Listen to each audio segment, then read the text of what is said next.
sei quem conheça mais franchising do que o professor Luiz Felizardo Barroso.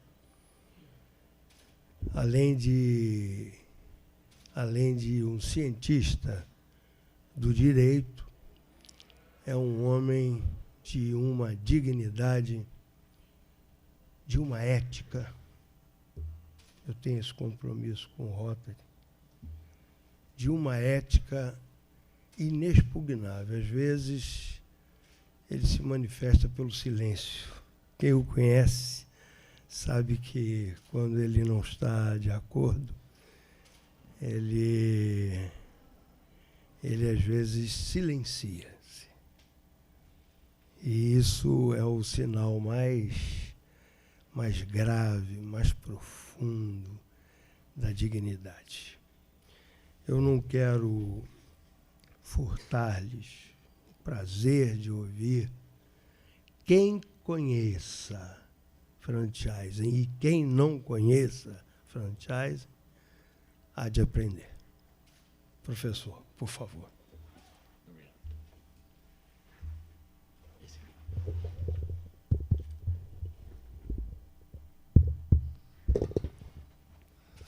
Muito bom dia a todos. Muito obrigado, desembargador. Nossa amizade é antiga, mais profunda até que antiga. Talvez por isso eu tenha sido blindado com tantos elogios que eu retribuo, porque a figura do desembargador também, quem o conhece sabe que ele realmente faz a diferença entre nós. Nós somos companheiros da Associação dos Diplomados da Escola Superior de Guerra, somos rotarianos. O desembargador foi advogado do Banco Central, eu fui do Banco do Brasil. Nós temos, a nossa trajetória andou par e passo durante alguns anos e voltamos a nos encontrar tão carinhosamente num dia como hoje. Grato para mim por todos os títulos. O recado que eu tenho para vocês são as questões legais do franchise. O arcabouço jurídico de qualquer negócio é muito importante. Eles são os alicerces. Não importa se você tem um edifício muito lindo, de arquitetura externa maravilhosa. Minha filha arquiteta está aqui me ouvindo. Se os alicerces desse prédio não são sólidos, ele vai desmoronar com toda a sua beleza. Assim também são os negócios. É preciso que, preliminarmente e prejudicialmente, eles estejam bem fincados. E é nesse sentido que eu acho que devo passar para vocês as questões legais que afetam a franquia empresarial, seja ela pública ou social. Hoje já temos também a franquia pública, a franquia dos Correios e Telégrafos é um exemplo de franquia pública, e a franquia social, a Fundação do Banco do Brasil, para beneficiar os colhedores de castanhas de caju no Nordeste, faz franquia dessa atividade.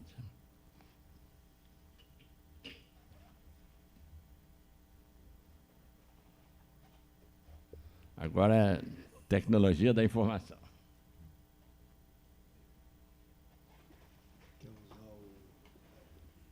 Posso apontar para ele também? Para o lado direito, acho que ele avança. Exatamente. Eu acho. Avançou. Isso ficou mal, né? O lado direito avança. Bom, deixa. Não necessariamente. Vamos recuar um pouco para compensar.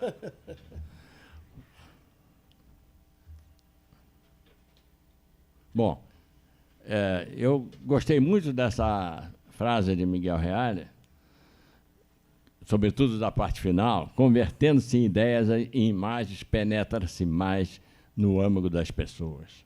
E é o que eu vou pretender fazer aqui. Exibir uma porção de imagens, de modo que eu possa sensibilizar vocês melhor para o recado que eu tenho que dar.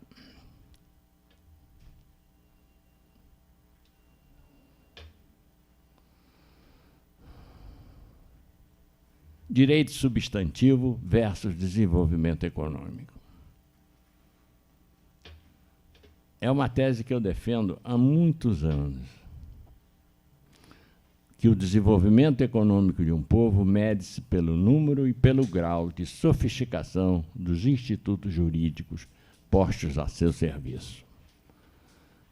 Eu me recordo que, quando eu comecei a advogar, nós não tínhamos Banco Central, não tínhamos Comissão de Valores Mobiliários, não tinha lei do mercado de capitais. Lembra, desembargador? São institutos jurídicos que estavam precisando que fossem descobertos e implantados no Brasil para que pudessem tocar o desenvolvimento mais solidamente para frente. Porque sem um arcabouço jurídico, sem alicerce jurídico, sem institutos jurídicos, quanto mais sofisticados, melhor, uma nação vai ficar sempre aquém do desenvolvimento. Isso é uma outra assertiva que eu defendo, porque antes de existir a lei de franquia, perguntava-se muito, mas a franquia precisa de uma lei? Para que lei? Eu tive um cliente, dono de uma casa bancária, ainda existia a casa bancária. Não. Eu não posso estar falando dessas coisas que eu me sinto mais ou menos jurássico, mas vou continuar. Ele detestava que as coisas fossem reguladas, ou sequer regulamentadas. Ele falava, quando a autoridade se mete no negócio, a gente para de ganhar dinheiro. Não pode ser assim. Então, antes de existir a lei de franquia, a franquia já existia antes da lei. Mas era um caos, era mais ou menos um faroeste. O mesmo faroeste ao qual se referiu o ministro da Fazenda da época, que ainda está entre nós porque é deputado, a memória está me falhando agora, mas ele dizia que o Brasil, no mercado financeiro, era um faroeste, e ele era o xerife. Então, quando as relações entre particulares ou determinados fatos econômicos se sofisticam a tal ponto, é isso. As relações entre franqueador e franqueado foram se sofisticando. Hoje, você pode entender que não existe, caso não existisse uma lei que regula o cheque, por exemplo, você não pode conceber um título de crédito sem uma lei que regule os direitos e obrigações, a profundidade e a extensão do direito de cada um. Então, quando os fatos econômicos assumem uma importância social tão grande, é preciso que se dê uma ordem ao caos, porque senão imperará o caos. E aí volta a pergunta, a franquia precisa de uma lei? A própria Associação Brasileira de Franchise, que já existia antes da lei, não era muito entusiasta pela existência de uma lei. Só que, quanto maior a crise econômica da época, e hoje ainda é assim, mais candidatos à franquia aparecem. Por quê? Porque são pessoas que têm espírito empreendedor e que, quando os empregos, as oportunidades de trabalho com carteira assinada ficam rareiam, o que resta é empreender. Então, sempre que a crise econômica se instala, aparece maior número de candidatos à franquia. Só que a escolha naquela época se fazia mais pelo charme da marca, pensando que o franqueado ia enriquecer da noite para o dia. E não é bem assim. Aí surgiu a lei 8955, isto em 94, fruto de um anteprojeto elaborado por alguns colegas de São Paulo, mas apresentado na Câmara de Deputados pelo deputado Magalhães Teixeira. Ele era dentista de formação. Então, uma vez, em Belo Horizonte, nós estávamos num seminário e ele assim, falou baixinho assim para mim, me socorre aí, professor, porque eu só entendo de odontologia. De franquia não entendo nada. Entendo também de tramitação de projetos na Câmara, isso eu entendo. Então, mas isso não quer dizer nada, porque o projeto tramitou, recebeu várias... A doutora Margarete Prata está nos dando a honra da sua presença. Ela é vice-presidente da Associação Brasileira de Franchise. Bom dia.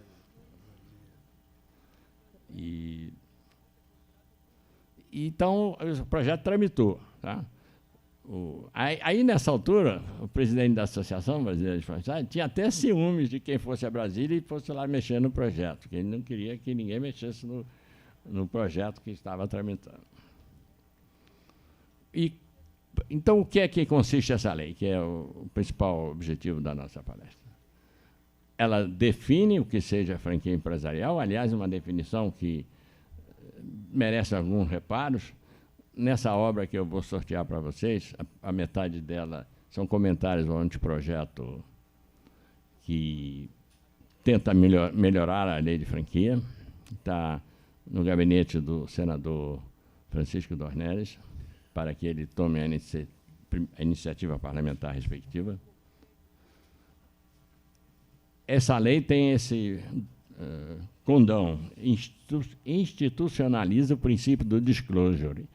Essa palavra, vinda do direito anglo-saxão, como tantas outras, debentures e outras mais, causa uma certa espécie, mas mais adiante nós vamos ver que ela que é a espinha dorsal da nossa lei e ela é eminentemente salutar. E essa lei obriga o franqueador a entregar para o franqueado a circular de oferta de franquia, que é o documento pelo qual o disclosure se faz sentir, se faz presente. E tem que ser entregue com antecedência de 10 dias ao candidato à franquia. E essa circular de oferta que tem que ser meditada pelo candidato à franquia e, sobretudo, levada a um profissional do direito. Desembargador, um dos primeiros livros que bateu na minha mão, isso tem mais de 30 anos, escrito por um empresário. Um dos capítulos era assim, eu sempre repito porque ele fala assim: pensou em franquia? Procure um advogado e ouça o que ele tem a lhe dizer. Preliminarmente, procure um advogado e ouça o que ele dizer. Porque, infelizmente, no Brasil, as pessoas só procuram um advogado com a clave na mão, né? Para dar uma pancada na cabeça do desafeto. Não pensam na atuação preventiva. E em negócios, e franquia, também, porque não, principalmente, até, essa se faz muito necessária. E não é só mostrar o advogado, para não dizer que eu estou puxando só a brasa para a minha sardinha, não. Existem aspectos contábeis relevantes que você tem que também mostrar, o seu contador, o economista da sua confiança, porque a franquia, estão aqui vários colegas, sabem que é um assunto multidisciplinar. Ela envolve conhecimento de direito, de economia, de finanças.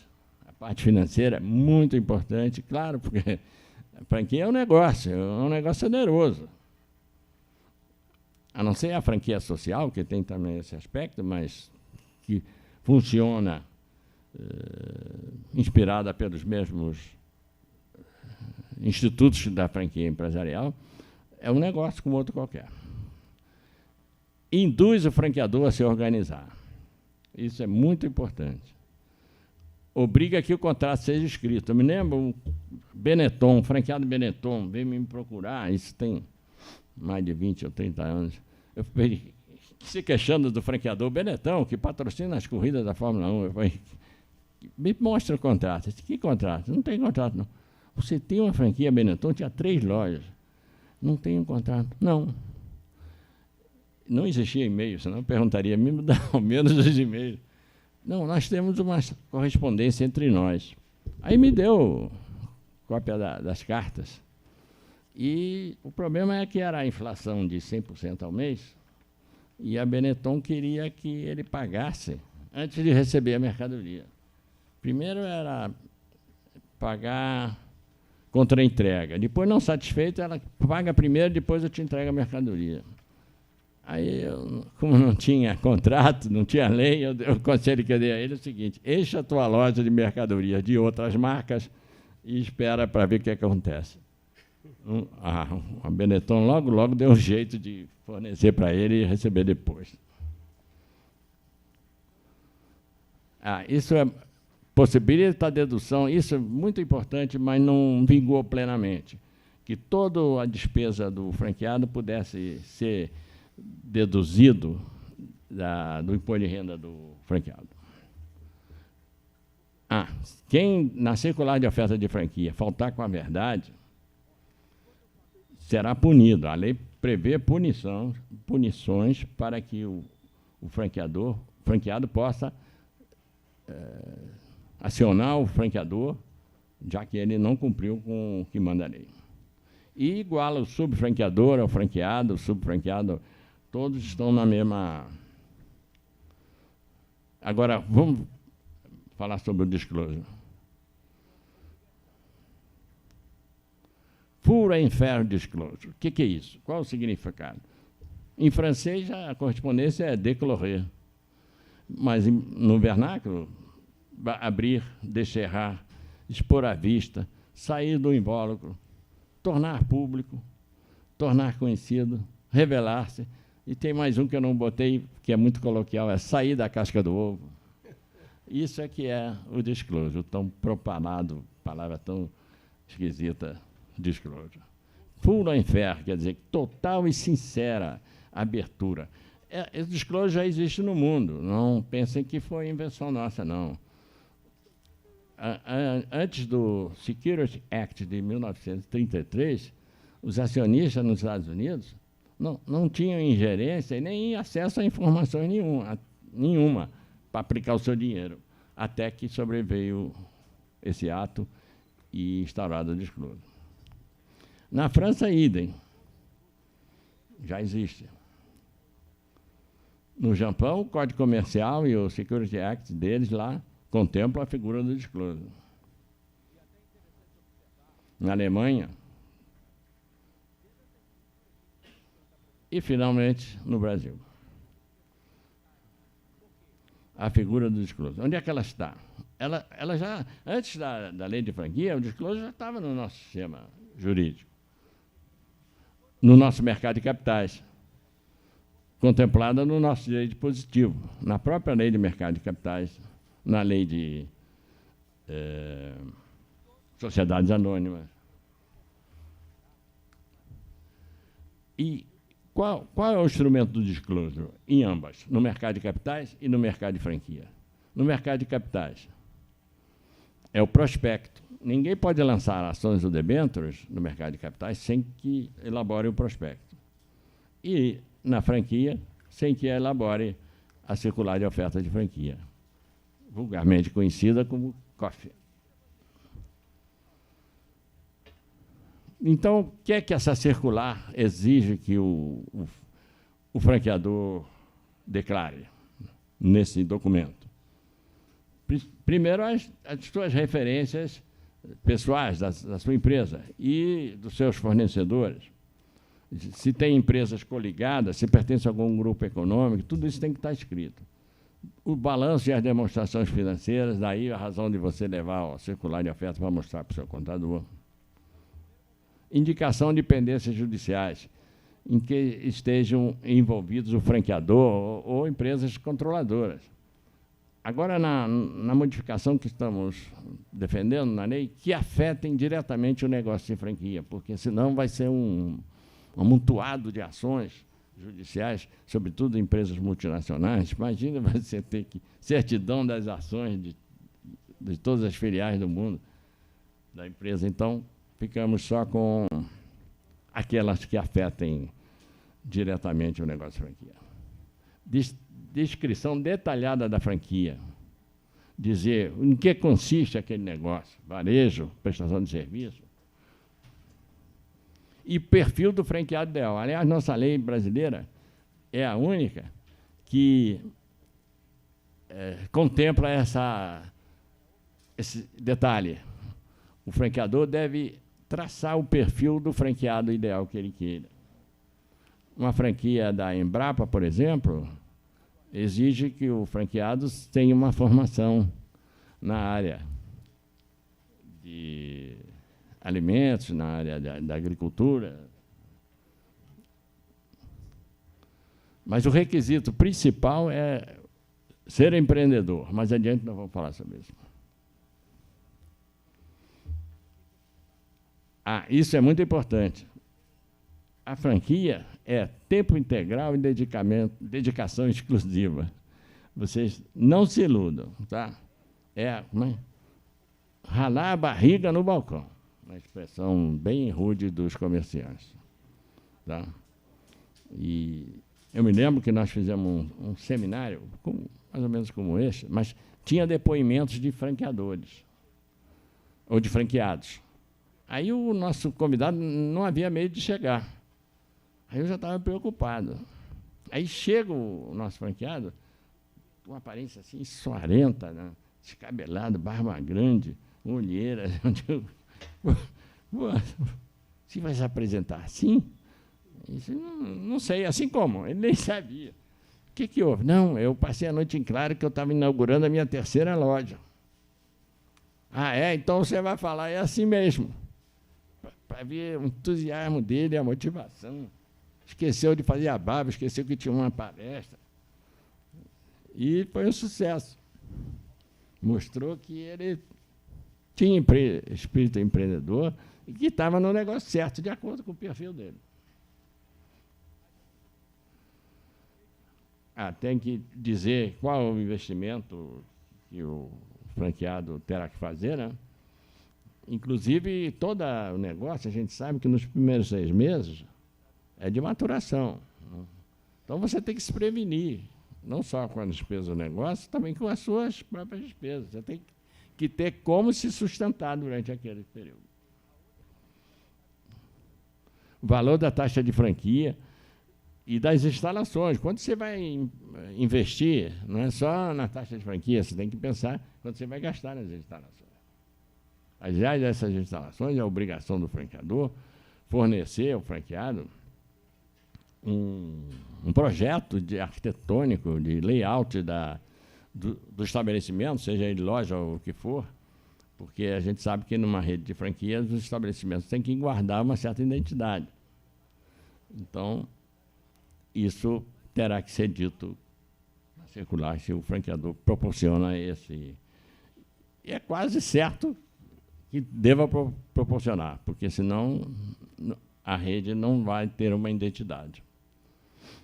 E claramente dizer quais as informações quanto às taxas periódicas e os royalties a serem pagos pelo franqueador.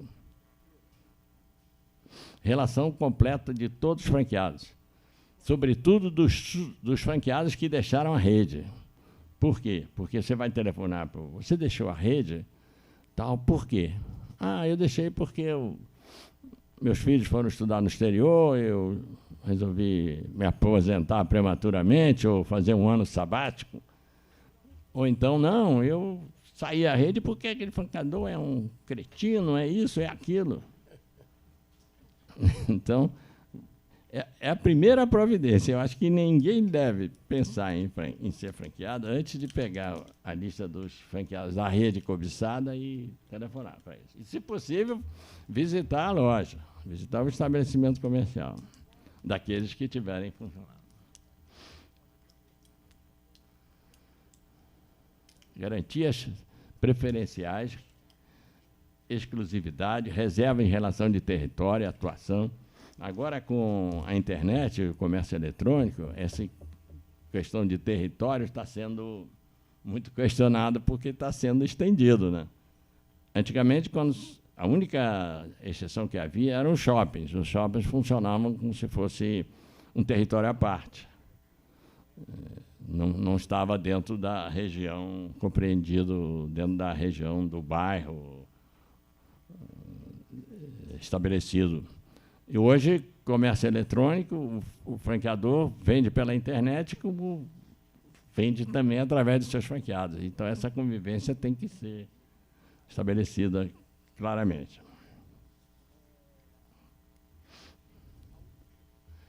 Isso é outra coisa que nós que, além da consultoria no sentido de formatação de uma franquia, tornar um empresário franqueador, nós também defendemos o franqueador em juízo, ou o franqueado também. E a maior queixa que nós recebemos dos franqueados é falta de orientação, falta de assistência, falta de apoio. E quando uma empresa se torna franqueadora, os seus titulares têm que pensar: eu me assisti uma conferência em São Paulo de um advogado, ele tinha até um nome do computador, que não é o Apple, qual é o outro? Macintosh. O sobrenome dele era Mr. Macintosh. Ele dizia o seguinte, que todo franqueador, quando acorda, tem que pensar: meu Deus, o que eu vou fazer de bom para o meu franqueado? O que eu vou pensar em fazer de bom que até agora não me ocorreu para os meus franqueados serem beneficiados? E a franquia nos Estados Unidos tem o número de franqueados que nós temos aqui, lá é o número de franqueadores, para vocês terem uma ideia. A situação perante o Instituto Nacional da Propriedade Intelectual é muito importante. E nós sabemos que, eu acho que hoje já o INPI demora um pouco menos, mas demorava no mínimo 2 anos para registrar uma marca. Então, hoje, pela lei, hoje você pode franquear a sua marca mesmo estando em processo de registro. Há um certo risco, porque se no caminho houver uma oposição, você pode ter que trocar de marca, mas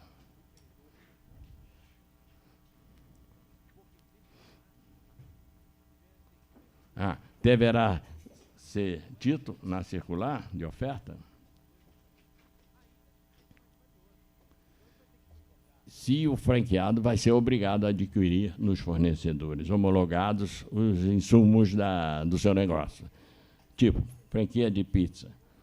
Interessa para o franqueado comprar a mozzarella, né, num fornecedor homologado, porque se a rede tiver 1.000 franqueados, comprar um container de mozzarella sai muito mais barato, né, do que comprar alguns quilos de mozzarella. Então, o franqueador tem condição de fornecer o franqueado em melhores condições de preço e qualidade.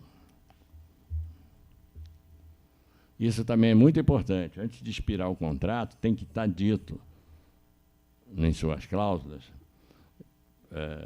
se houver renovação, por exemplo, se vai cobrar uma nova taxa de ingresso. Muitas franquias, a maioria delas, cobra para você renovar o contrato outra taxa de franquia. Algumas não cobram, mas isso tem que ser dito, para o franqueado não entrar no escuro. Fornecer o modelo do contrato padrão. É aí que você tem que levar para o seu advogado. E não, né, doutora Maristela, como chega o cliente lá no escritório: eu assinei isso, nem sabe o que assinou. Quer dizer, aí não dá.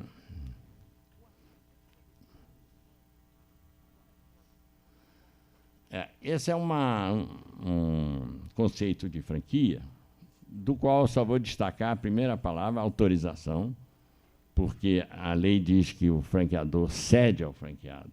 Em verdade, não há uma cessão, né? Até esse é um dos pontos que a lei precisa ser mudada, porque a cessão pressupõe a transferência provisória ou definitiva, né, de domínio, né, de uma pessoa para outra. E não é o caso, porque se o franqueador ceder a marca, ele não pode mais franquear para mais ninguém, só vai poder franquear para um. E a franquia pressupõe um número ilimitado de autorizações para a utilização da marca. E assistência permanente, também gostaria de destacar essas duas palavras, porque é o que falta. O franqueador não se conscientiza de que ele vai ser um líder do sistema dele, e, como tal, ele deve dar toda assistência aos seus liderados. Tem mais. Tem uma outra assertiva que eu gosto muito: quem não serve ao consumidor final deve servir àquele que o serve. Quem serve o consumidor final de uma rede é o franqueado. O franqueador fica lá no escritório dele, traçando as estratégias, melhor para a rede dele. Ele pode ter, deve ter, até a lei não obriga, mas a modificação à lei está obrigando que os franqueados tenham, no mínimo, X número de unidades próprias e estejam no mercado, no mínimo, creio que 2 anos. Hoje não é preciso nada disso, mas eu acho que isso faz falta. A franquia traz consigo, né, venda, comodato das instalações, por exemplo.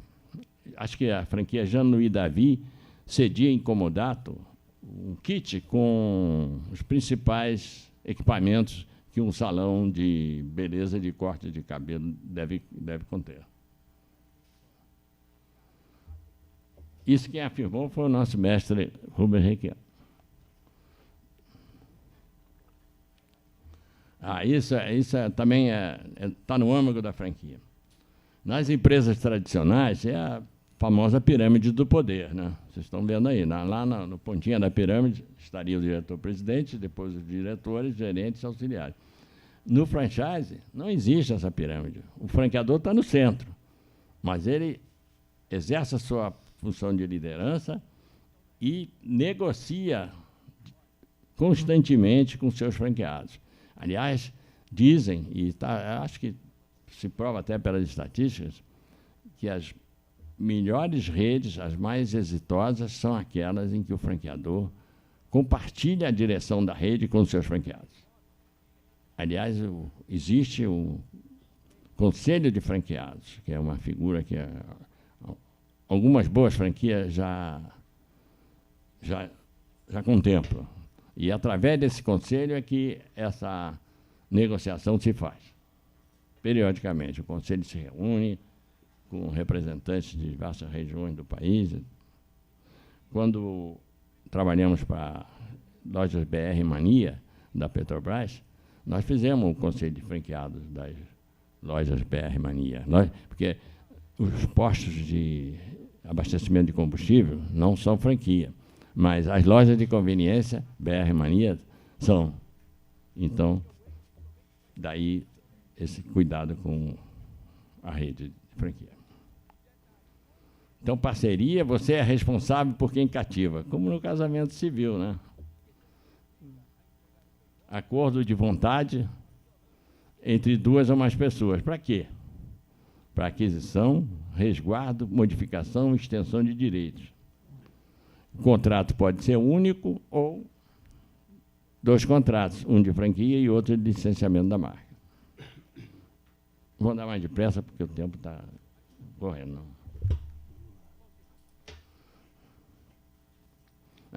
Eu gosto muito essa frase do Charles Dickens, condenando a necessidade de...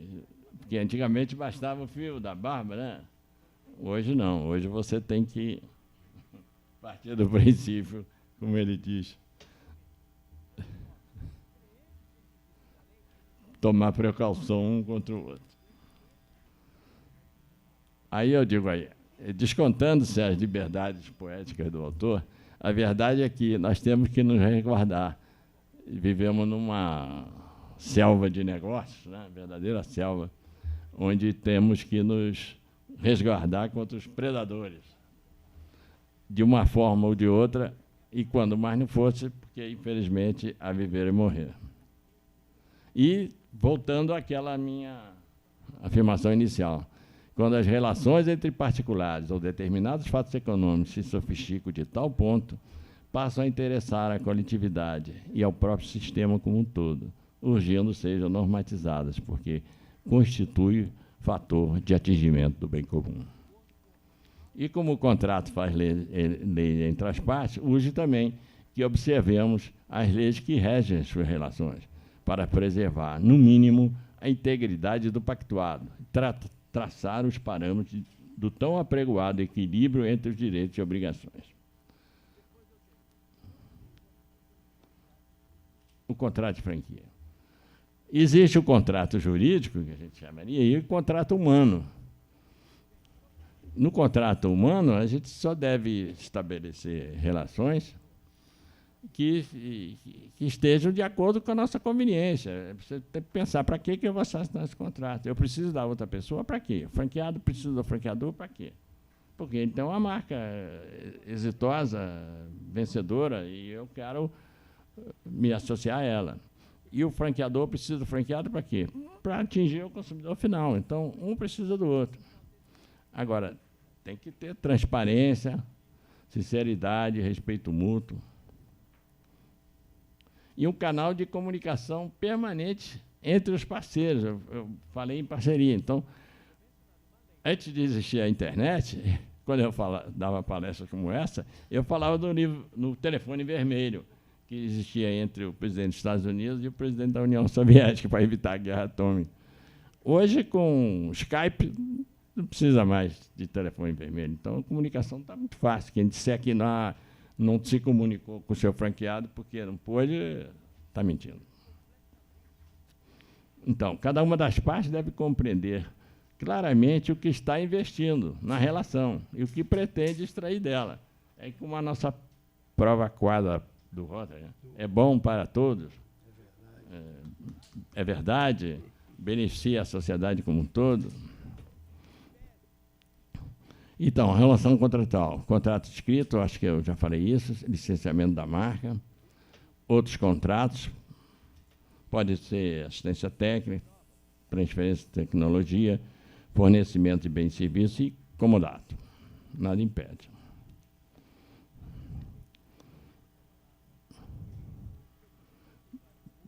O contrato de franquia, no seu bojo, pode conter uma assistência engineering, instalações, padronização, procura do local.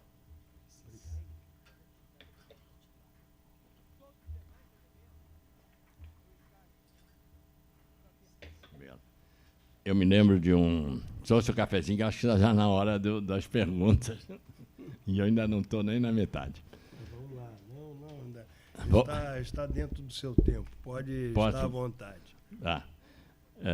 Management, administração, contabilidade, adestramento, marketing, estudo de mercado. Aliás, a Câmara de Comércio Internacional, com sede, acho que na Suíça, ela tem até um modelo de contrato de franquia que deve ser usado, e uma das cláusulas obriga o franqueador a fazer um estudo de mercado antes de determinar que precisa de um franqueado para aquela região A, B ou C. E, aliás, isso eu acho até que é curial, né? Nem precisa você, franqueador, aspirar a atingir mercado, você tem que conhecer o mercado onde você quer se implantar.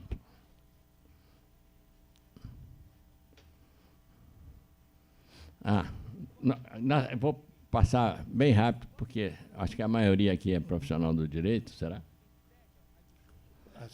Sem dúvida, sem dúvida. Temos algum médico na casa? Arquiteto tem.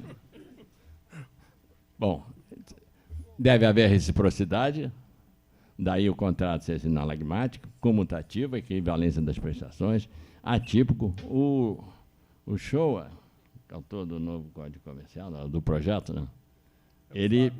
O Fábio, ele diz que o contrato de franquia é atípico, embora seja misto, híbrido, inominado, utilizando elementos de todos os contratos nominados e inominados.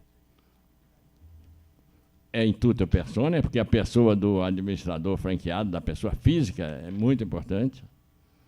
Por adesão, eu não gosto da cláusula da terminologia contrato de adesão. Eu gosto até mais de uma outra terminologia, contrato de cláusulas postas. O franqueador coloca na frente do franqueado, esse é o meu contrato. Geralmente, o franqueado quer que modifique alguma coisa, mas não. Se a franquia já está em plena efervescência, já existem muitos franqueados, não dá para mudar o contrato no meio da história. Mas, se a franquia está começando, eu já presidi situações excepcionais que não modificamos o contrato, mas fizemos uma que o inglês chama de side letter.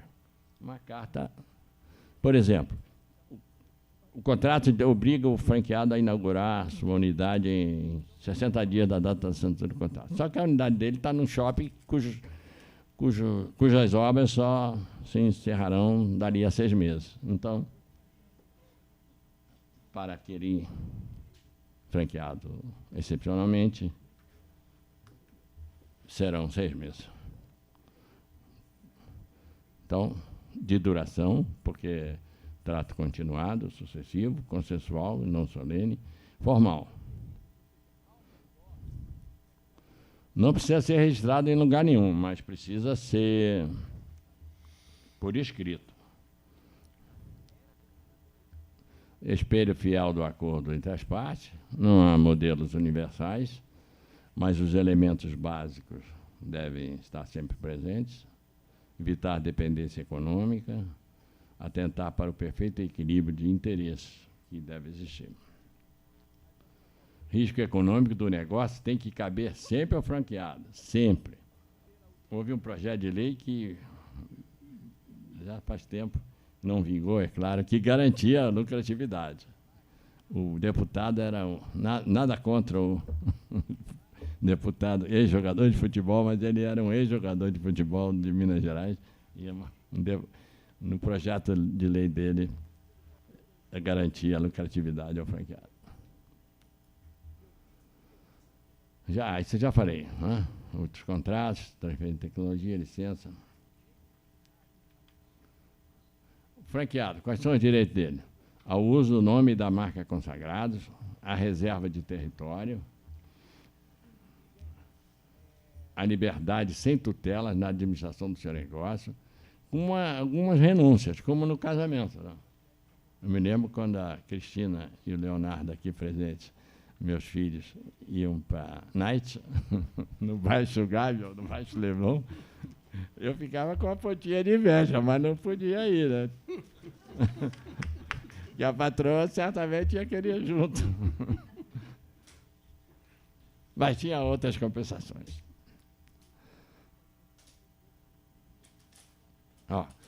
Exigir do franqueador assistência permanente. É obrigação do franqueador dar essa assistência permanente.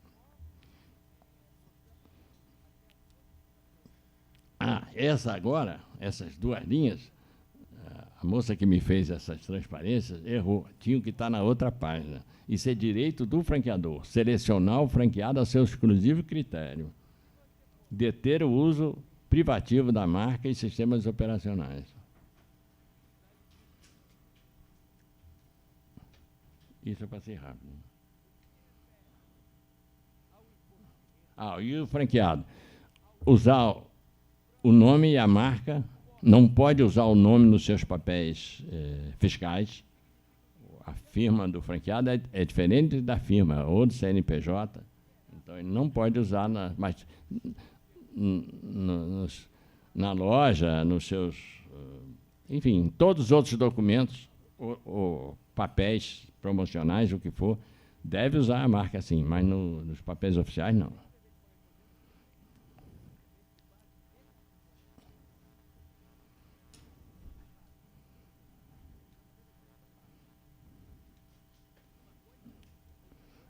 Franqueador deve impor uma padronização, senão a rede se descaracteriza. Quanto ao local, as vendas, de modo geral, até o preço varia só em relação a se é loja de rua, loja de shopping, aí é uma variação de preço, mas deve haver uma uniformidade nos preços, na prestação de serviço. É direito do franqueador receber a taxa de ingresso na rede, os royalties mensais e um dízimo, não necessariamente 10%, mensal para promover a propaganda e a publicidade de todo o sistema. Assessoramento ao franqueado, obtenção do ponto comercial. Eu me lembro de um franqueado de uma empresa de lavagem de autosserviço, que o franqueador se queixava que ele tinha uma loja muito grande em Niterói. Aí ele me dizia, ele nunca veio aqui, eu inaugurei essa loja, ele nem soube, agora está dizendo que a minha loja é grande. Eu tive que puxar a orelha desse franqueador, né? O meu cliente era o franqueador, não era o franqueado. Não.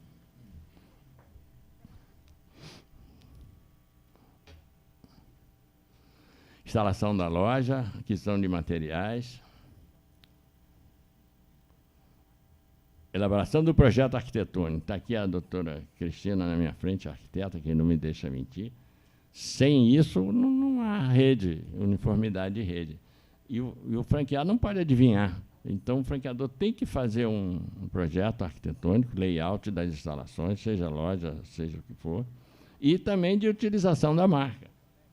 Eu me lembro de um franqueado da Fórmica que escrevia a Fórmica com qualquer letra F, e o franqueador teve que entrar na justiça para ele escrever Fórmica direito, porque ele não queria escrever Fórmica como deve ser escrito com aquele F característico.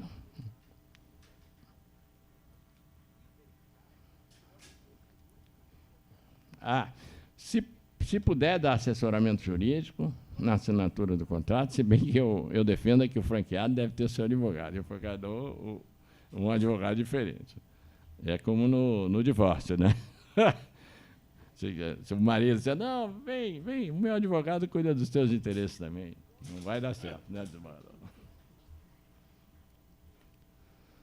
Formação da firma, tudo bem. Agora, também essa assistência não pode ser exagerada, como uma determinada bandeira de posto automotivo, de serviço, que obriga o franqueado a ter um cotador que ele indica.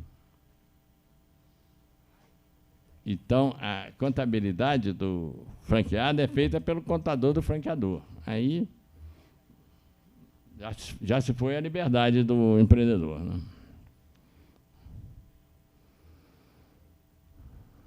O franqueador tem que desenvolver um amplo sistema de divulgação, publicidade, merchandising da marca.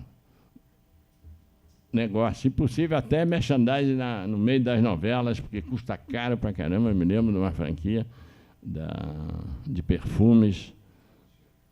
Água de Cheiro, bem lembrado, doutor Leonardo. Água de Cheiro. Eu falei para ela, era uma senhora dona da marca, você gastou uma baba naquela merchandising, novela Pantanal, mostrando um perfuminho, assim. Essa é 200 mil reais. Eu falei, muito bom. Mas, em compensação, você tem uma rede enorme, né? Mas esses franqueados não largam do meu pé. Não largam do meu pé, mas cumpre a missão. E o papel dela é divulgar a marca. E as obrigações do franqueado. Usar a marca, como eu disse, com padrões técnicos, produtos e serviços fornecidos pelo franqueador, praticar preços compatíveis, não vou dizer caros nem baratos, manter absoluto sigilo sobre as informações técnicas e comerciais, manter seus funcionários em nível compatível com o sistema, não só a aparência física, como treinamento, reciclagem, e contribuir para o fundo de propaganda e publicidade. Pagar uma taxa, além dos royalties mensais, sobre o seu movimento, tem que contribuir também para um fundo de publicidade e propaganda. E royalties mensais, geralmente um percentual sobre o faturamento. Fim da relação. A gente sabe que os contratos podem ser rescindidos, podem terminar por resilição, quando ambas as partes resolvem fazê-lo,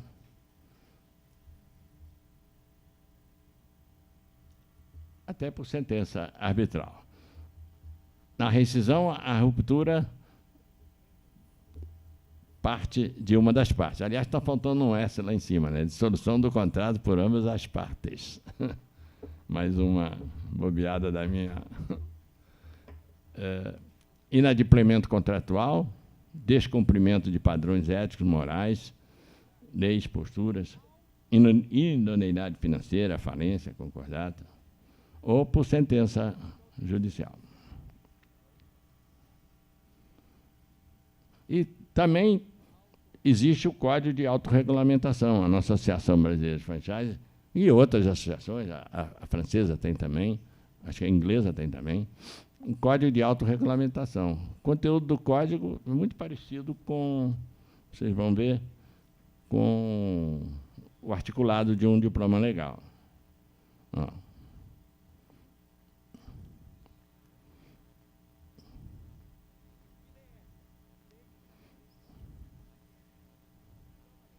Exige que o contrato seja escrito, que se respeite o direito nacional e o Código de Autorregulamentação, daí a sigla CAR.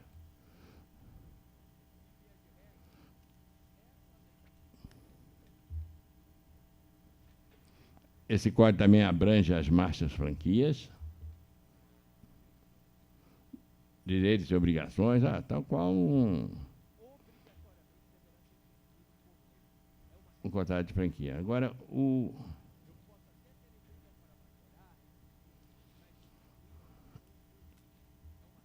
uma associação com esse código de autorregulamentação, ela pode funcionar até como amicus curiae, numa pendenga judicial, pode dar informações preciosas sobre o sistema que serão úteis para o julgador firmar a sua convicção. Que é o... Então, vocês concordam que a franquia precisava de uma lei?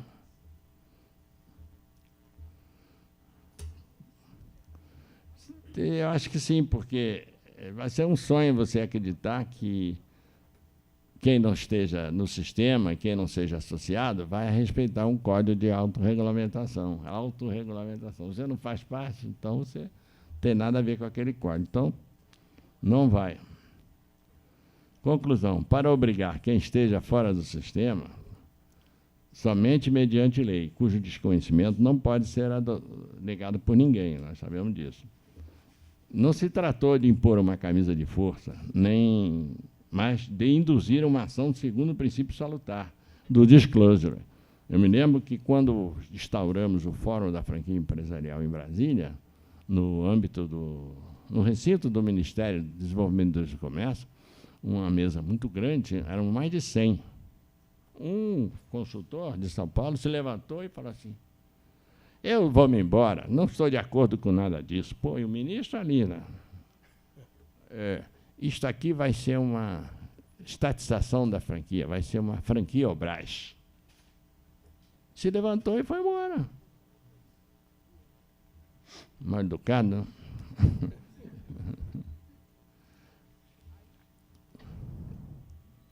Ele estava pensando na tal camisa de força.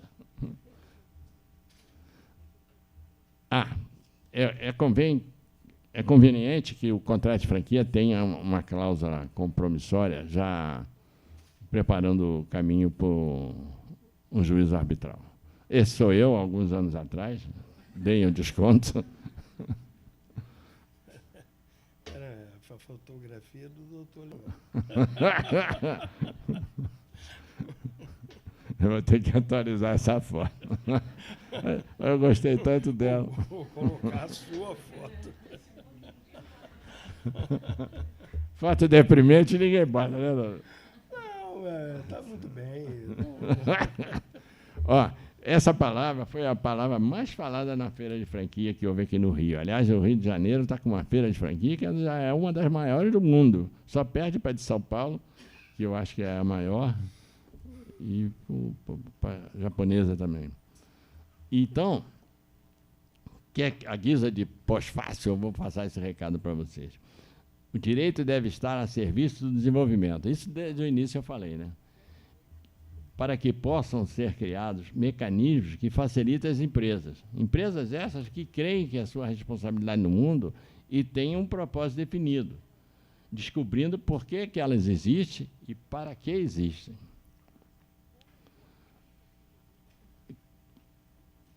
Para que seja gerada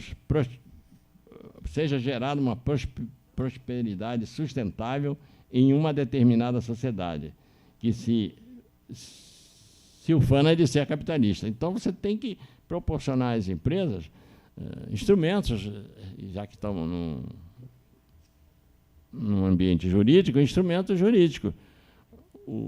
A matéria jus econômica, para mim, são indissociáveis. Aliás, acredito que nos Estados Unidos, os primeiros anos são comuns, quem vai se formar em direito e economia, né? Do terceiro ou quarto ano em diante, né, desembargador? Que você parte para o direito ou para a economia. Então, numa sociedade capitalista, se você não proporcionar às empresas sérias que tenham consciência realmente do seu papel na sociedade, você não chega a lugar nenhum. E outra coisa que eu aprendi também com esses anos todos de vivência é que o bom operador do direito é aquele que sabe bem aplicá-lo à espécie que estiver na sua mesa de trabalho. Ele pode conhecer o direito, ter um conhecimento bastante satisfatório do direito. Agora, o não conhecimento da hipótese, por exemplo, no nosso caso aqui, na nossa palestra, um advogado que não conhecer a franquia, como é que ela funciona, não vai dar um bom assessoramento. Não é sem razão que existem advogados especializados nisto e naquilo outro. Então, é um recado que eu dou a todos os profissionais do direito. E muito obrigado por terem me aturado.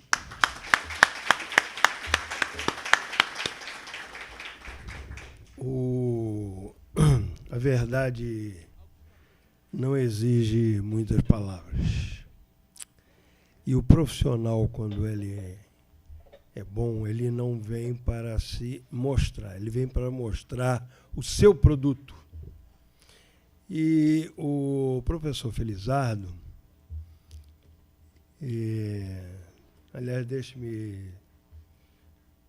eu tinha deixado uma cadeira e pensei em prestar uma homenagem à família, mas a minha assessora, quando eu falei na homenagem à família, eu me emocionei e ela disse assim: o que o senhor acha que vai acontecer com o palestrante?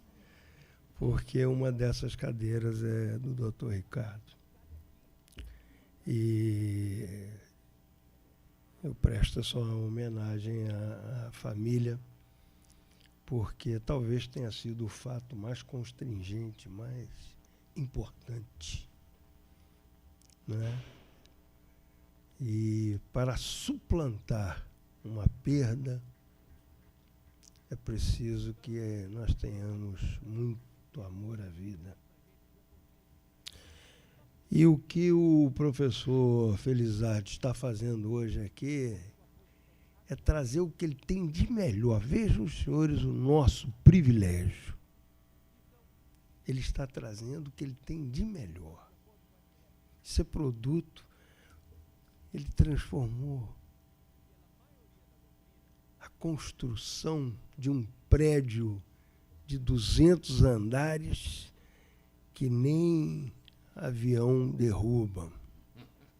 Aliás, o Empire State, uma vez... Já sofreu foi sem querer, mas o avião era pequeno, ele ficou cravado no Empire State e não aconteceu nada. Acho que aqui só nós dois éramos nascidos, né? Vamos mudar de assunto.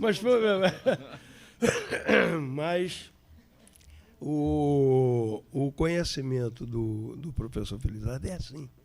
Então, ele nos deu um panorama sobre franchising que me dá inveja, porque eu não sei ser simples. E não sei ser simples porque eu não tenho a competência dele. Então, o indivíduo, quando ele precisa se mostrar, ele conta histórias, etc. O professor não. Foi direto ao assunto. Isso me dá inveja, porque eu não sei fazer isso. Mas vou me atrever, usando o direito legítimo que todo arrogante tem, de pedir a ele que estenda 3 ou 4 aspectos que me parecem muito importantes. Se depois alguém quiser fazer pergunta, eu vou ser Vou tentar ser sintético, porque a síntese é o sinal da inteligência que eu não tenho. Mas o fato é que viram que o franchising, engraçado, quantas pessoas vão no McDonald's, né? E nem imaginam que ali está um exemplo, corrija-me se eu estiver errado, um exemplo típico de uso da marca. A base externa do contrato, o contrato sempre houve, ele passou a ser escrito, mas o contrato era oral. Não, o contrato sempre houve. Agora, como ele não era escrito, eles não seguiam lá o Gorbachev com a glasnost, né? Com a transparência. Né? Então, a transparência era... E aí, na ocasião, professor, e essa é a primeira colocação, eu não via outra saída senão pensar em contrato por adesão. Ou aderia ou não tinha, não adiantava. E depois dos shopping centers, quando os shopping centers tomaram conta do mundo comercial e acabaram com o meu açougue, com a minha quitanda, com o meu armarinho, o que acontecia? Ou aceitava ou não tinha. Mas então, professor, nesses pontos, o que o senhor tem a me corrigir, por favor? Nada, não corrigiu nada, mas vai ser outra palestra. Agora sem transparência. Não, nós temos ainda... Uma pergunta sobre o candidato à franquia, que na hora eu não fiz e agora eu lembrei. O candidato à franquia pode ir no conselho de franqueados, porque ele tem que procurar os que saíram, ele pode visitar uma reunião do conselho de franqueados antes de ingressar, para sentir como é? Não. Bom, posso começar pelas damas? Imagine se poder, imagine se seria o contrário. A minha experiência, eu, ao fazer os estatutos do Conselho de Franqueados da Petrobras Distribuidora, BR Mania, das lojas de conveniência, todos os franqueados estavam representados no Conselho, porque antes de existir o Conselho, a Petrobras marcou uma reunião de todos os franqueados num hotelzão aqui do Rio. Então vieram todos os franqueados, eram 500, sei lá, naquela altura, menos um pouco. Hoje já tem quase 1000, mas... E aí eles, por região, votaram em representantes. 9 regiões. A Petrobras tinha dividido o Brasil em 9 regiões. Então, ali todos os franqueados estavam representados através do seu... Como politicamente nas bases. Então, inclusive, nas reuniões do Conselho, o representante de determinada região falava até essa expressão. Isso eu tenho que consultar minhas bases primeiro, eu não posso decidir. Na próxima reunião eu dou a resposta. Porque ele queria realmente respaldo daquelas franqueadas que ele representava. Então... Mas o candidato é vetado aí na reunião? Não, o conselho é dele, de franqueados. O candidato, antes dele o candidato a determinada rede. Eu acho que pode e deve. Eu não tenho essa experiência, mas, teoricamente, se a franquia é idônea, se ela está dentro do Código Civil com a boa-fé objetiva, que hoje não é mais coisa de foro íntimo, antigamente a gente falava que a boa-fé era uma questão de foro íntimo. Até no Rotary eu defendi uma vez Código de Ética. Alguém foi para a tribuna e disse, não, senhor, a ética não admite código, é uma questão de foro íntimo. Hoje ela está até no Código Civil, pelo menos a objetiva está. Né? Então, eu acho que sim, na hora de consultar os franqueados, falar com o franqueador, quando vai ter uma reunião do conselho, que ele gostaria de participar. Se ele tivesse ido, por hipótese, a alguma das reuniões do Conselho de Franqueados da BR Mania, certamente ele iria gostar, porque era uma reunião muito boa, muito democrática. Não vou dizer o pau comia, mas às vezes. Mas tudo acabava em... Para você ter uma ideia, um franqueado me procurou, assim, a latre, na hora do intervalo, e falou assim: ó, professor, eu tenho o terreno onde está o posto, é meu, mas tem uma discussão aí com a Petrobras, e o meu tio, que é advogado, quer entrar contra a Petrobras com uma ação para resolver esse negócio. Porque eu digo: você vai entrar com uma ação contra o franqueador e você é franqueado? Não faça isso. Aí, o que é que eu fiz? Levei aquele pleito para o Vieira, falecido, de saudosa memória, faleceu recentemente, era o representante da Petrobras no Conselho. Contei a história para ele e ele chamou o rapaz, resolveram amigavelmente. Um pendenga que, pô, mas mover a ação contra o seu franqueador e continuar franqueado não dá, né? Mas aí, professor, Vossa Excelência estava lá. E isso não é sempre. De qualquer forma, com duas coisas o senhor concordou. Primeiro, que o contrato sempre houve. Podia não ser escrito, mas o contrato sempre houve. Há um número razoável de contratos de franquia que são registrados. Registro de documentos. Nada impede, qualquer documento. Não há sobre. Quer dizer, a lei não exige, mas o cuidado exige. Bom, muito bem. Se nós somarmos essas circunstâncias à necessidade da transparência, eu tenho a impressão de que os conselhos ficam entre o exercício do CONAR, que funciona, né, da propaganda, e os órgãos de registro, a JUSERJA, o INPI. Ou seja, doutora, é preciso que a pessoa interessada tenha meios de saber o que é o franqueador, se ele realmente é de confiança, se ele realmente mantém seus contratos, e seja quem for, é obrigado, a não ser um outro franqueado, mas qualquer órgão que detenha a informação sobre um franqueador, pelo princípio da transparência, ele é obrigado a dar informações. A informação é o que eu acho. Não sei se e dizer isso diante do mestre, porque ele é que me ensinou isso, né? Então, por isso é que eu estou falando.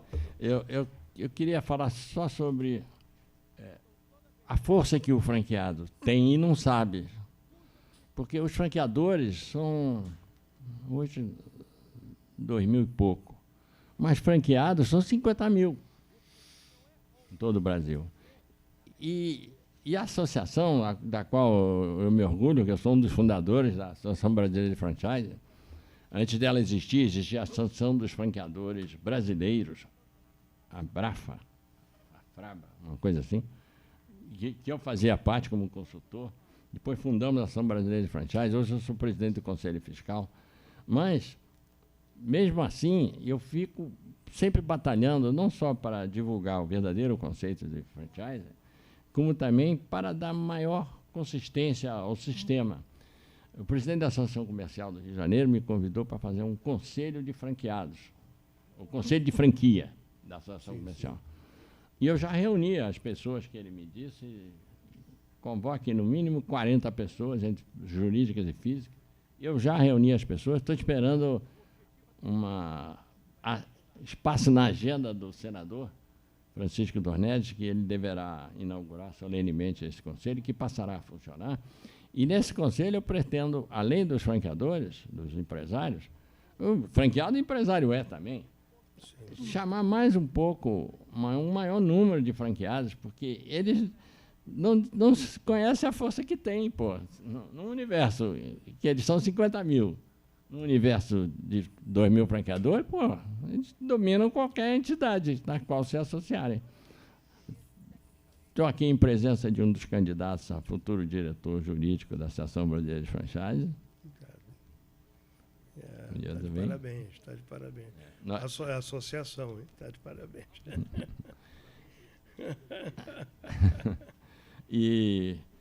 Então, eu acho isso. Agora, outro recadinho que eu queria dar.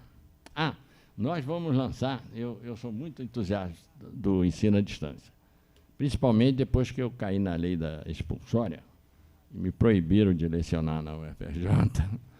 Eu então vou lecionar de bermudas, atrás do computador. Então, e em companhia do Dr. Leonardo, meu direto filho e sócio aqui presente, fizemos, e agora com a colaboração da doutora Maristela também, fizemos um curso à distância com os fundamentos do franchise, através da Cândido Mendes. Então, será lançado proximamente. Eu acho que é esse fim de mês, mais tardar primeira semana de novembro, para tentar dar uma maior abrangência a esses conceitos de franchise, porque a franquia não para de crescer. Então, esse pensamento, professor, que eu acabei de emitir, da possibilidade do acesso do franqueado a informações, ele é correto? É correto e é amplo. Ele não vai por inibição, eu não sei explicar. Houve uma doutora, colega nossa, que chegou até, eu tenho até os estatutos da Associação dos Franqueados Brasileiros, mas não sei por que ela não levou avante, não foi avante isso. Mas o ideal é congregar na mesma associação, franqueador e franqueados, porque como eu mostrei, franquia é parceria. As redes mais bem-sucedidas são aquelas que praticam a administração compartilhada. Olha que informação. O Bob's tem conselho de franqueados, a Petrobras tem conselho de franqueados. Até do Bob's fui eu que fiz também os estatutos do conselho. E da Petrobras eu fiz os estatutos do conselho, fiz o código de ética, daí eu ter escrito a importância de um código de ética, foi publicado até na revista da Escola da Magistratura, esse meu trabalho. Fiz o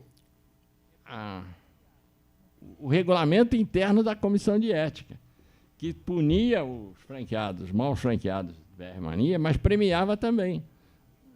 Ela tinha esse duplo papel, incentivar premiando os bons franqueados e punia, quer dizer, o franqueado não era punido pelo franqueador, era punido pelos seus pares.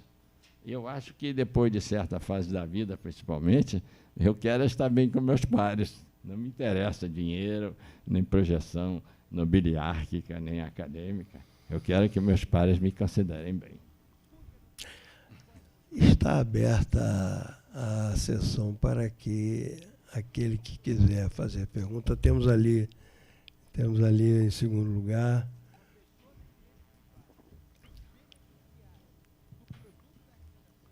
Professor, bom dia.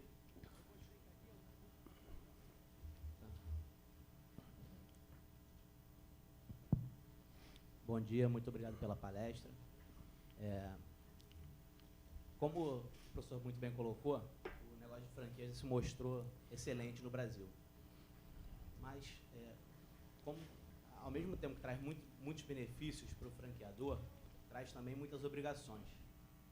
E eu me deparo com algumas questões na qual tenho que responder meus clientes o porquê de não optar por um licenciamento da marca ao invés do contrato de franquia.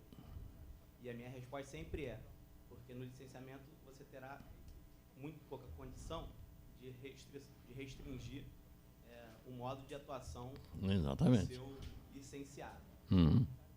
Só que a questão que eu gostaria de colocar é qual é o limite que o licenciado pode chegar de restrição o licenciador pode impor ao licenciado sem que isso caracterize um contrato de franquia e prejudicá-lo. Eu vou dizer por que eu estou rindo depois. Porque muitos candidatos a franqueador fogem da franquia abrigando-se no contrato de licenciamento, porque no contrato de franquia impõe, como você bem disse, muitas obrigações ao franqueador. Eu, se viesse a ser licenciado de alguém, eu preferia ser franqueado. Eu teria condições de exigir muito mais do meu franqueador do que o licenciado tem do seu licenciador. Mas, em certos negócios, eu acho que o licenciamento é mais antigo que a franquia, ele já existe há sei lá quantos anos.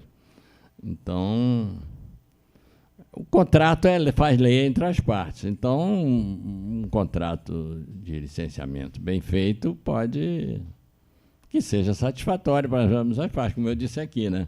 O contrato tem que, antes do contrato jurídico, tem que ter o contrato humano, que é que uma parte espera da outra, por que uma parte precisa da outra, e o que vai conceder em troca dessa necessidade, vai abrir mão do quê. Então, é sentar, negociar e botar no papel. Por falar em negociar, desembargador, há um projeto de lei que já está quase aprovado sobre a mediação. Câmara ou Senado? Acho que é Senado. As petições iniciais, se o desembargador me corrija se eu estiver errado, terão 2 cópias. Uma vai para o mediador e a outra fica esperando. Não vai para o juiz já, não. Se o mediador terá 6 meses, eu acho, para tentar resolver aquela pendenga por acordo. Se não resolver, aí o juiz despacha e segue o processo judicial. Nós temos...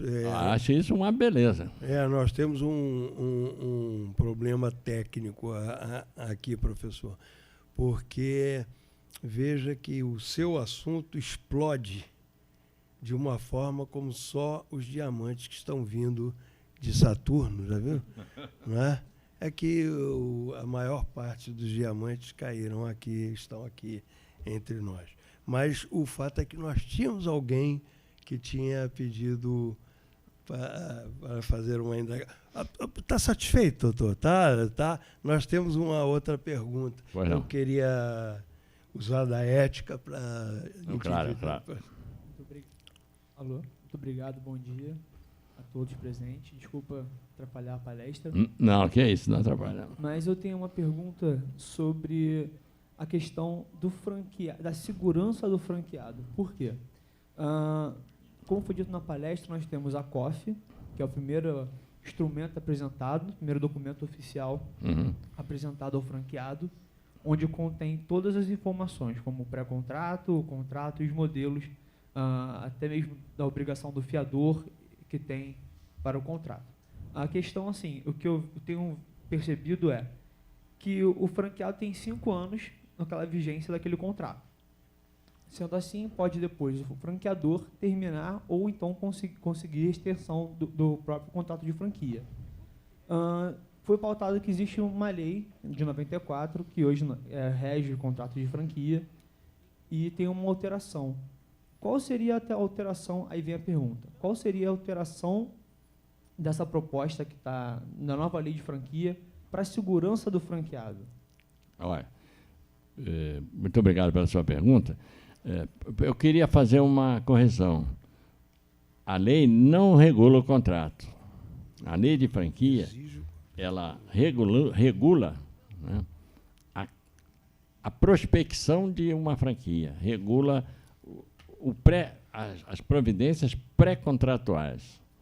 Ela obriga que o franqueador se abra totalmente, abertura total e sincera dos seus dados empresariais, para não acontecer como aconteceu com um franqueado ex-funcionário de Paz Mendonça, que foi demitido, recebeu o fundo de garantia, e comprou uma franquia de uma follow-up. A memória está boa. Isso tem 20 anos ou mais. Follow-up. E aí ele veio se queixar a mim, né, queria minha assistência jurídica e judicial, porque ele não sabia. Eu digo, você não sabia de quê? Eu não sabia que eu que tinha que conseguir a loja, a sala para botar, eu que tinha que comprar as cadeiras, eu que tinha que captar os alunos. Eu não sabia nada disso, eu pensei que eles iam me dar tudo isso. Eu que tinha que contratar o professor de inglês. Então, a lei veio para que não exista mais isso. Eu não sabia.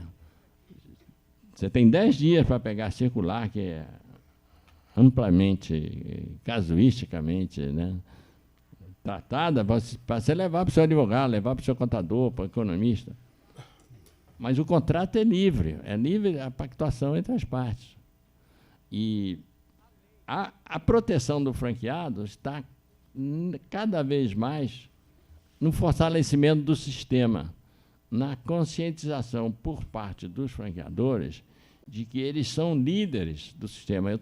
Nós temos até uma senhora que foi presidente da Associação Brasileira de Franquias por 2 vezes, com uma rede de franquias.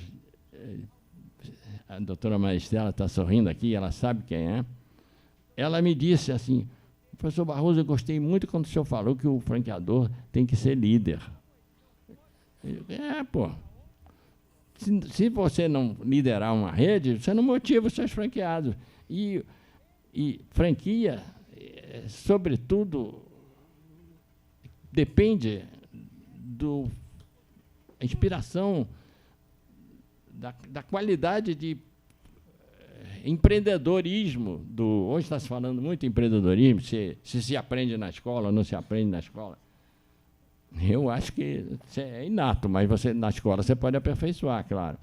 Mas, baseado no empreendedorismo, o franqueador tem que estimular o franqueado a ele ser cada vez mais empreendedor. Claro que vão existir franqueadores como esse que eu falei, ou um outro que eu não contei a história, mas vou contar rapidinho. Ele veio se queixar de um franqueado. Eu disse: fulano, alguém entra na sua rede sem que você consinta? Não, claro que não. Então, como é que você admitiu esse franqueado do qual você fala tão mal? Doutor, ele veio com um bolinho assim de verdinhas. O senhor acha que eu ia recusar? Então, um bom franqueado também será um bom franqueado na medida que ele for bem escolhido também. Não pode escolher o franqueado pelo dinheiro que ele vai trazer para a rede. E franquia não significa o franqueador entrar numa rede de franquia para enriquecer da noite para o dia. Nada disso, pelo contrário. A franquia só vai ser compensadora, sob o ponto de vista financeiro, por franqueador, depois de um determinado número. Há quem diga que 30 unidades. Antes de 30 unidades, você só investe na franquia. Você, franqueador, só investe na franquia. Então, tem que ter um espírito de liderança, de gostar do que faz, de estimular o empreendedorismo, que é que o Brasil mais precisa. Eu estou lamentando porque há uma certa descronologia. Agora que nós estamos começando a aquecer o nosso interesse, nós temos que pedir à torre autorização para pouso. Isso acabamos de perder um juiz que estava fazendo o que eu até 7 anos atrás fazia com imenso prazer, que eu fui da aeronáutica, enfim, bom, e o colega faleceu no exercício. Não sei nem como foi. Mas o fato é que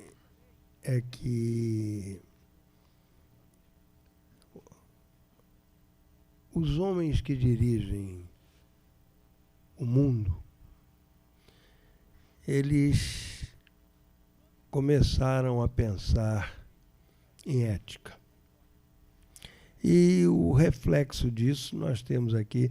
A boa-fé objetiva não precisava estar na lei. A boa-fé objetiva é intrínseca do homem de bem, mas está na lei. Né? A governança corporativa da Bolsa de Valores é desnecessária. Você vai enganar o acionista, não é?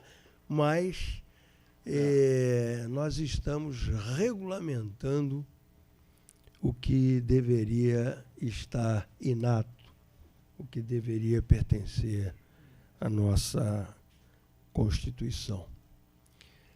Aqui, todos nós, com certeza, e exemplificando com essa maravilhosa família que está nos brindando hoje com a presença, a boa-fé objetiva, a transparência, a dignidade, a ética, vinham de casa. Era em casa que se aprendia isso. Era em casa que... Mas...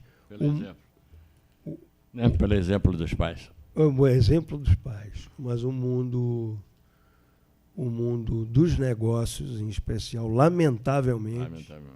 É uma selva. É o do senhor Madoff, do senhor... Quando aparece um maluco como o senhor Snowden, ou aquele do Wikileaks, né, aí o mundo diz, mas é isso, mas...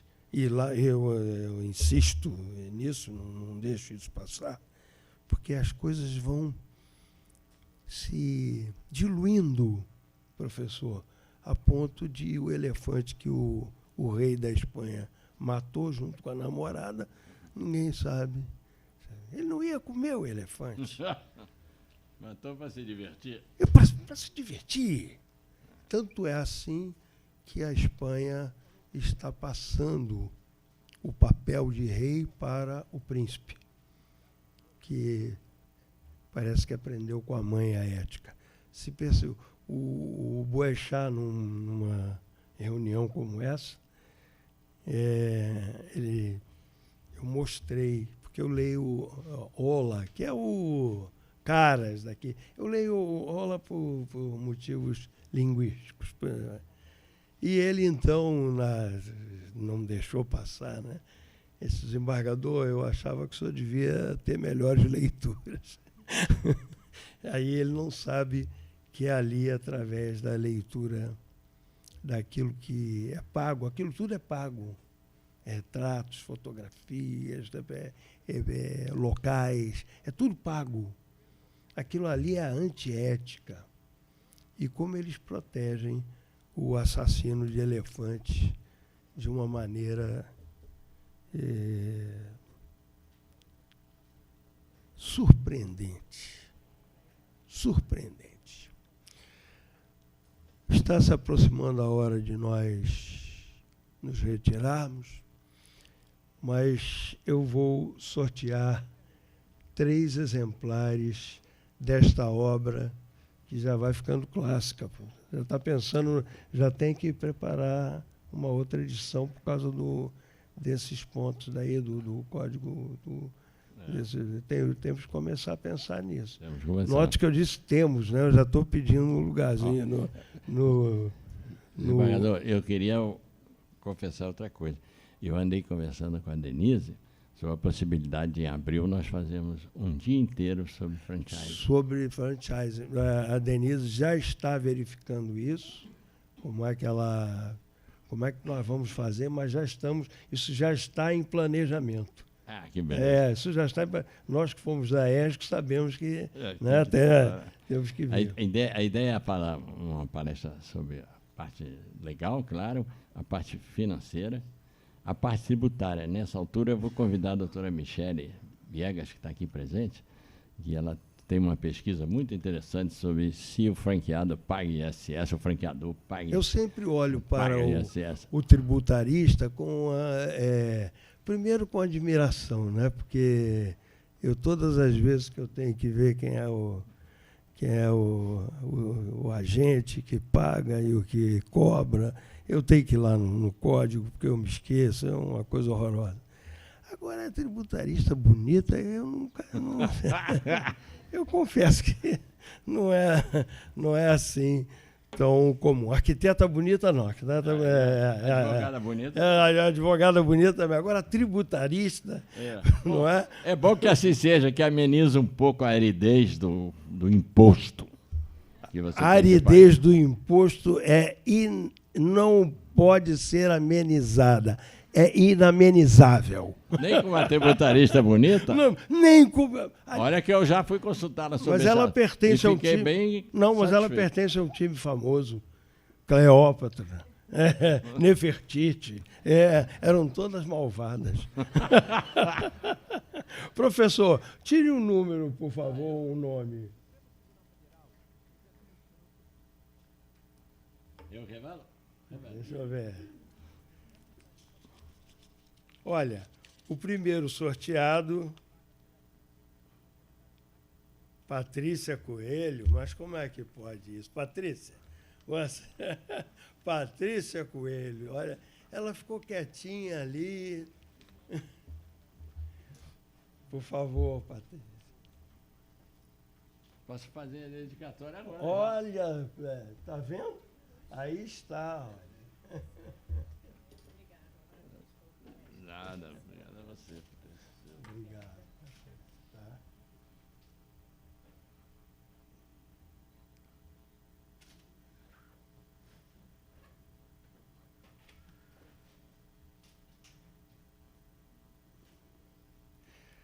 Eu vou pedir à doutora arquiteta, viu, que nos ajude a tirar o segundo nome, por favor. Que bom. Hoje é 24. Olha, doutora, a senhora tirou 2. Eu vou retornar. A senhora tira de novo, por favor. Era aí, deixa eu fazer aqui, ó. Agora está bem. Vamos ver.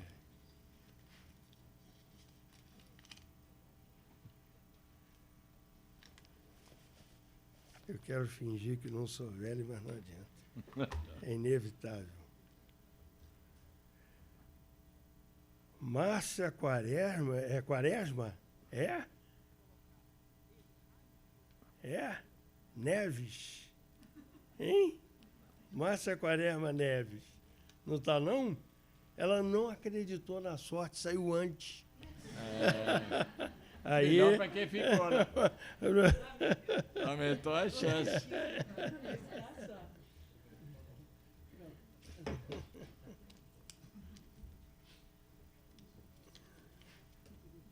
Ah, doutor Horácio Santos, cadê ele?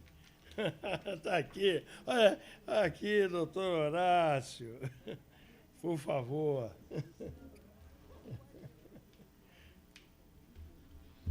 Já vai com... Ih, tem que tirar. Tem que tirar aqui. Isso aí é comigo. Aqui. Pronto, professor. Está aí.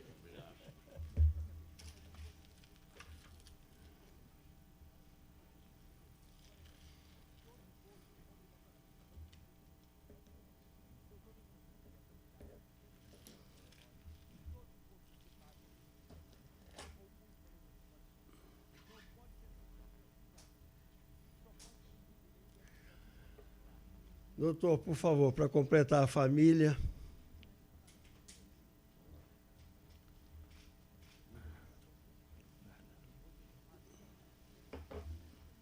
E o terceiro e último sorteado, doutora Margarete da Silva Prata. Que dela. Olha só. Olha, foi Léo que tirou, né? Ó, posso abrir? Posso abrir?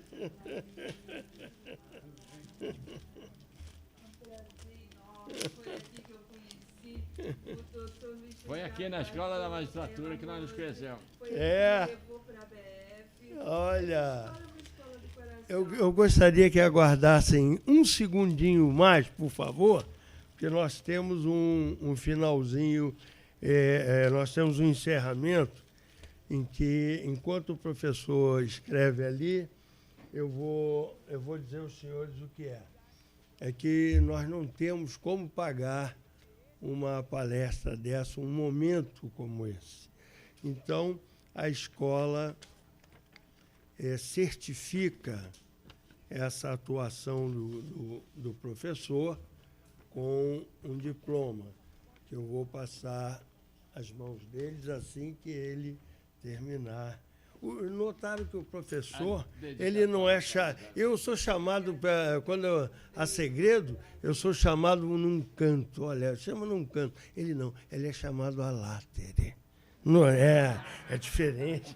Professor, aqui está.